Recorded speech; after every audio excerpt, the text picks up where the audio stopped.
So the invitation, and as I said, the real practice is always, how are we going to be in relationship to this moment?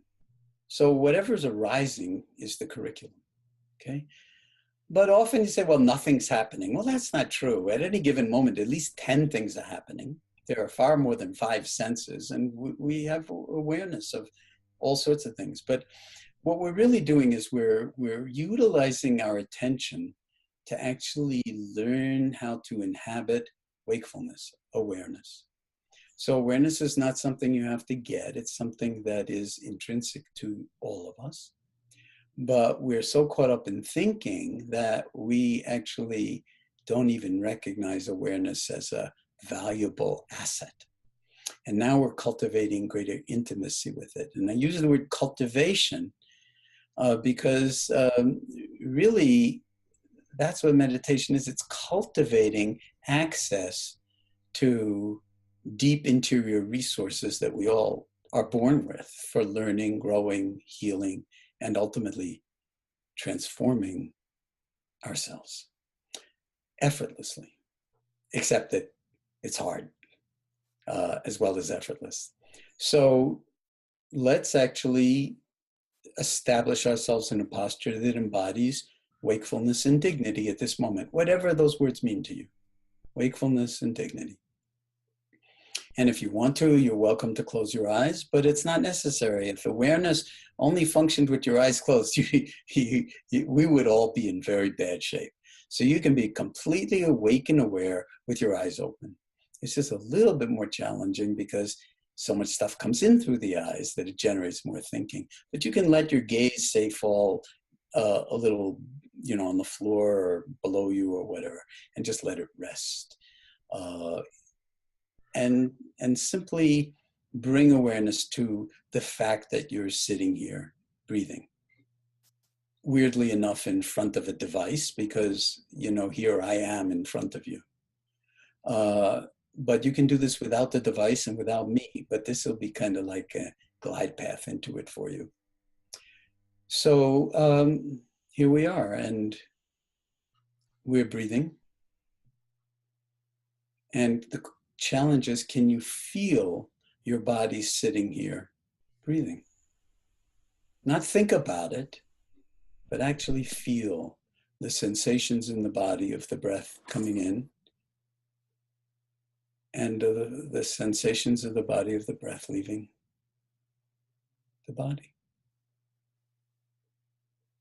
And we're not pushing or pulling the breath, we're just letting ourselves be breathed in a certain way because, as we've already said,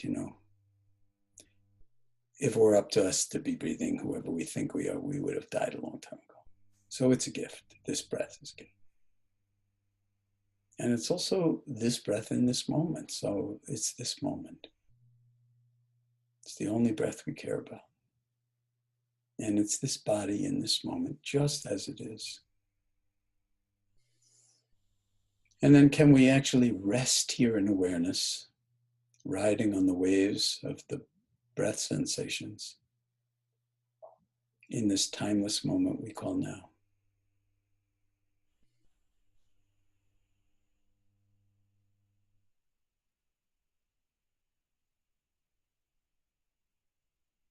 So we've just dropped in to silence, to stillness, to wakefulness.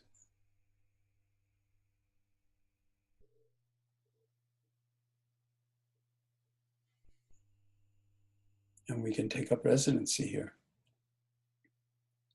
for as long as you like, by the clock. But if it's not by the clock, it's just now. And since your breath and your body are portable, you can actually tune in like this all day long. Walking down the street, going to work, in the subway, on the bus, in the supermarket. As long as you're here, why not be here fully? I was going to say there, but It's never there. If you're in the supermarket, it's here. If you're on the bus, it's here, not there. So in a very real way, the more you remind yourself and the more you really rebody yourself to be in the present moment, the more alive you are. And the more your multiple intelligences are available to you, so that you, in some sense, can respond to very rapidly changing events and circumstances, as opposed to react to them because you like them, you don't like them, you get caught. So don't make anything of anything. If you want to make something of it, okay, then see what the consequences of that are. But what if you cultivate equanimity? The breath itself is fairly equanimous. It just comes, it just goes. It doesn't need to generate a big story, luckily for us, if we're healthy. So what about you? Even who are you? Can you be the knowing that this awareness already is? And can you, by exploring it in your everyday life, see for yourself whether it's trustworthy or not?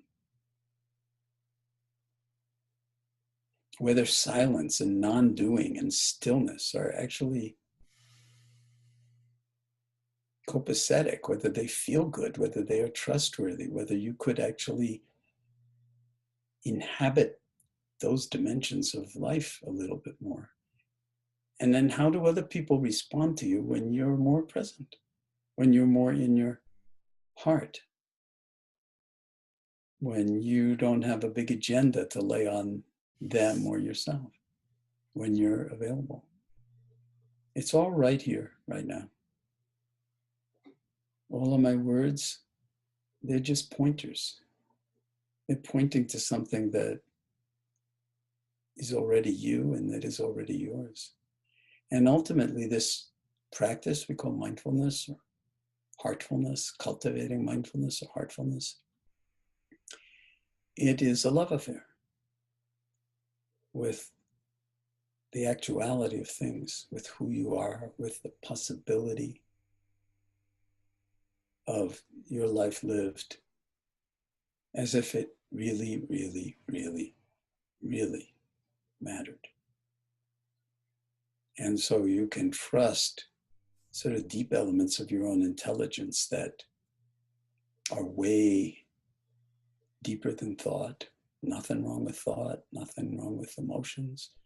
But when you hold them all in awareness, you're tapping into really other dimensions of being that just help us to be whole, us to be real, us to be honest, us to be authentic.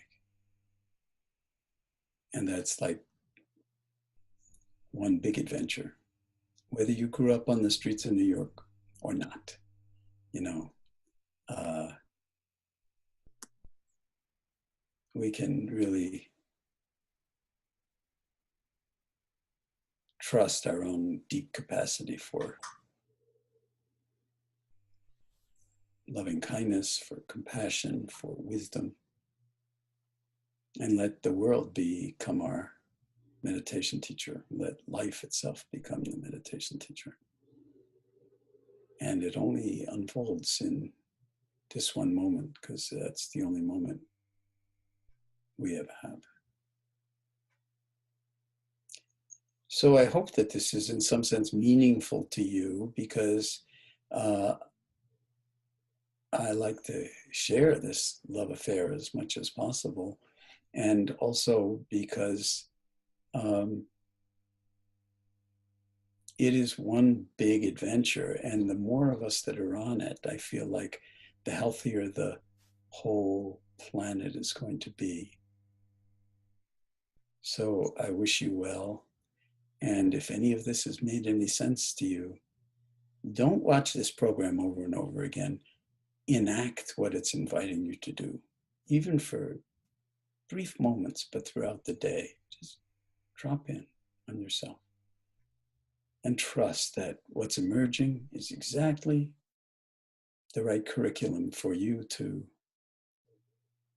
show up in your fullness and give the world, share with the world the beauty that is you in your family, at work, the world. And don't forget yourself either. Adios.